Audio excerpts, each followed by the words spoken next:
Hi, this is Charlie giving you Friday's live trading, so to speak.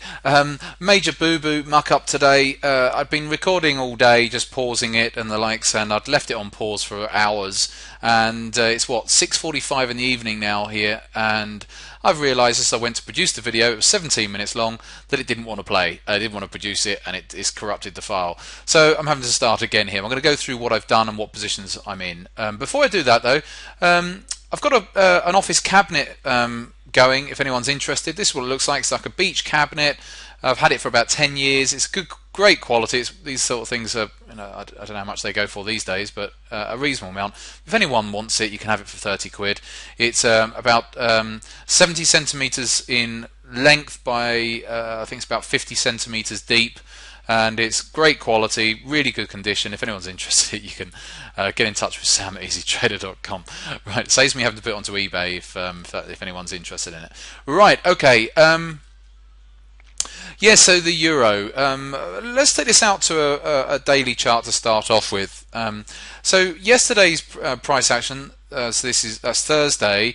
It had a nice run up, and then I was looking at the price action yesterday evening, and we had this really good run up. Let's take us out to the hourly charts here, and then we pulled into the bands here on the hourly, and it was just consolidating. So I thought, okay, I'm going to initiate a long position, a swing long, because I'm looking for, ultimately, back to the daily charts, and see if it can get up to around about 137. So I thought I'll initiate a swing long, and then I'll add to it if it dips a bit, which it did. So I added to it down here in the 135.60s, low 60s, and one would think that's a nice easy trade, wouldn't you? But as we went through the day and I was recording this, what actually happens? We had the news, and that spiked right up, and I added to the position a bit more up here, about 136.20 or so, and then it came all the way back down. So I ended up having to close out some of my positions just to loosen up, because I thought we were at that point going to just keep on going. So again, you have to manage your risk. So but then I've held on to some and then added back in again at just back over 136, added in some more. So let me bring up the account, because it's obviously a Friday, so I'll show you the trades. Okay, so so this is where we are currently, and this is, like I say, this is about whatever time it's at today. So these were the trades. The trade I got in Thursday evening at 135.91, and then these were the two positions I got in earlier at 61 and at 64, and then these are the two add-ins at 136.11, 136.22, and when that price rocked back down there, I was doing this whilst in the trading room with the guys in the trading room as well, so I had to manage the risk. I closed out at whatever 79 and 75 because my stop was at 70 anyway. So at that point, so I'd said to the guys, look, if we dip below 80, then I'll start loosening up. But it was a dip below 80, and I fortunately left a couple still remaining just in case, and then it didn't go any lower, and then came back up. So anyway, so when it came back up, I added back in again, as we can see here. So still long. Net overall up for the day so far, as it currently stands. But this is a swing, so I'm seeing how it's going to go. Now, if the swing works out, then it's going to be a nice little £1,000-odd trade, I guess. It'll be, yeah, something like that. I guess what we're talking about, yeah, £1,500, something like that. I think something like that. So we shall see how it can work out. So that's been essentially the trade that I've been all day long. So if I take us back to a 5-minute chart, what happened?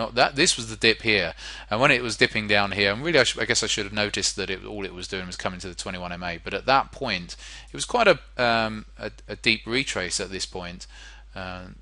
From the highs, it had gone up to 136.40 and it was dropped 60 pips all the way back to 135.80. Easier said in hindsight, but anyway, I said to the guys, because this candle, remember, would have been all red at this point, I said, oh, we're going to have to start bailing. Bailed out, on, like I said, on 3 positions, and then held on to 2, but then it came back up for a hammer, and then eventually, and we sat in it for a good hour and a half or so, and then gradually it started coming back up a bit again. So now it's just sort of all flattened off. So we'll see what happens with that on Monday. So there's not really too much more I can add, other than let's go out to the daily charts and have a look at the likes of the dollar yen as well, because the interesting thing is, look at this dollar yen chart. Now let's go back and have a look at that euro dollar chart. Very similar, both going up together. So they're both working in tandem at the moment, so it's unsure of which one is actually going to win over in the end. But anyway, this position, this trade that I'm in, I can't really lose too much on it now. I will lose if it comes down, but the risk is manageable enough, so it won't be too major. So, of course, being up a couple of £100, and at one point earlier on today on that euro dollar, it was up about 500 odd pounds. But I was explaining when I was doing the video at that time and talking to the guys in the room, that's not what this trade is. This is a swing trade where you have a bigger target in place up to that 137 zone. So anyway, so that's that. Yeah, let's have a look at the pound dollar as well, because I quite like the pound dollar today. It's done a lovely move within its bands, and we were talking about this in our trading room yesterday, actually, about the potential for that. So yeah, a nice move on the pound. However, it's the first test of these bands, and it could see some weakness coming in next week. Now, obviously I don't want that, because if the pound sees weakness, it's possible that the euro dollar sees some weakness, and if it sees weakness, then that'll be me out of that trade.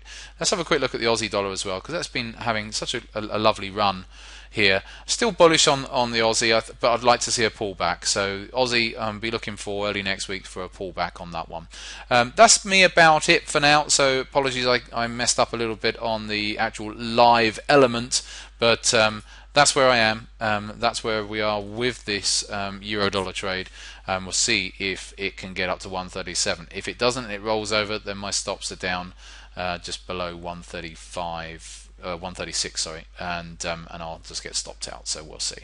My stops are, sorry, they're down in the 70s still. Right. Other than that, I shall leave you to it. Have a fabulous weekend, and back in touch next week.